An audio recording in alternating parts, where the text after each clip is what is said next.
Hey guys, Greenbird here, and the hutch is just about done. This is what it looks like right now, and I'll give you a quick tour. I did have another video that included some of the other steps that I had taken. I know this is quite a jump from the last video, but I think I accidentally deleted that video, or maybe the camera wasn't on or something, because I don't have it.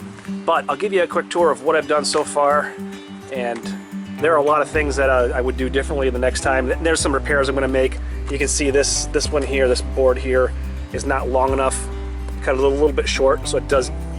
There's a gap there, but I can easily just cut another board, raise that up a little bit. I just ran out of wood. Figured I'd leave it the way it was.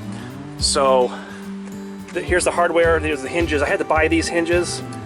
These hinges here, however, I upcycled them. I can't remember where I got them, but I took them off of something that I was getting rid of. Just thought those hinges would come in handy, and sure enough they did. Got these locks right up here at Home Depot, and everything is pretty well, pretty close to being done. Here's the mesh on the side. I did staple this from the inside. Not sure if that, yeah, that shows it. Just to kind of eliminate the opportunity for critters to poke and pry at that. So this side here is where the quail are going to be able to go to get a little bit of reprieve from the weather. I'm going to put a sandbox in there. They love the sand. Put some bedding in there. So I guess I'll show you. I divided that out. See if I can get the camera in there. And all I did really was just cut that board a little bit short so they could walk through the other side, which I'm going to show you right now.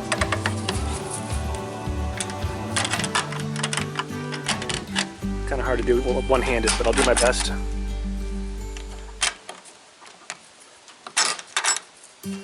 Alright, as you can see, I don't have the handles on yet, so these will eventually have handles, so that'll be a lot easier.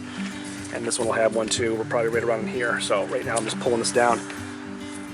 So here is the inside of this side, and got a little bit of work to do up in there to seal that off.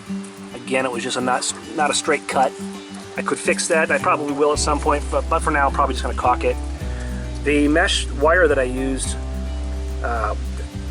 in order to get it to fit, I did use these little hog rings because it wasn't wide enough. I would have had to use them one way or the other. Either I would have had to flip it this way, and then I would run out of space up at the top, or do it long ways. And I figured that would probably make the most amount of sense, just based upon the dimensions of the wire that I bought. So here you can see how it's stapled on the inside there. And I did the same thing on the bottom. The only difference on the bottom is that, let's see if I can get a view of this. Let's see if you can see it there.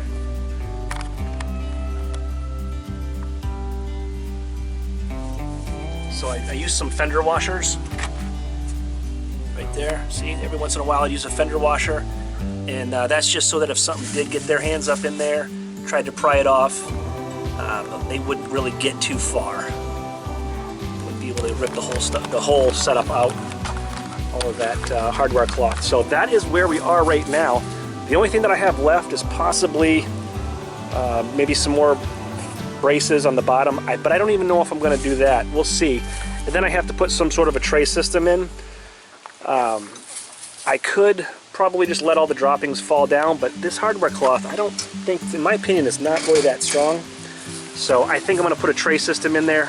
Plus, that'll be easier for me to clean. I can bring it in to the basement in the wintertime, keep them nice and safe in there, and still get some eggs, not have to trudge through the snow to clean them out. So this is where I'm at. All I have to do is sink these screws a little bit deeper. I ran out of battery, and I wasn't using an impact driver either. I was just using a regular screwdriver, screw, drill, whatever they call them.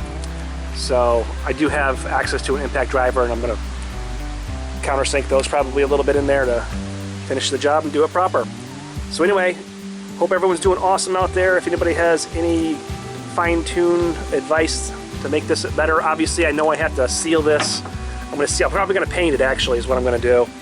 And over where this is right here, I know that I am probably risking weather getting in there, water and stuff like that, so I might cut another piece of plywood, or maybe I'll caulk it, whatever I'll do. I just wanted it on the inside. I don't know, I guess I just thought it would look a little bit better, and would make it easier to put the hardware on and everything like that. So anyway, hope everyone's doing awesome. See you next time.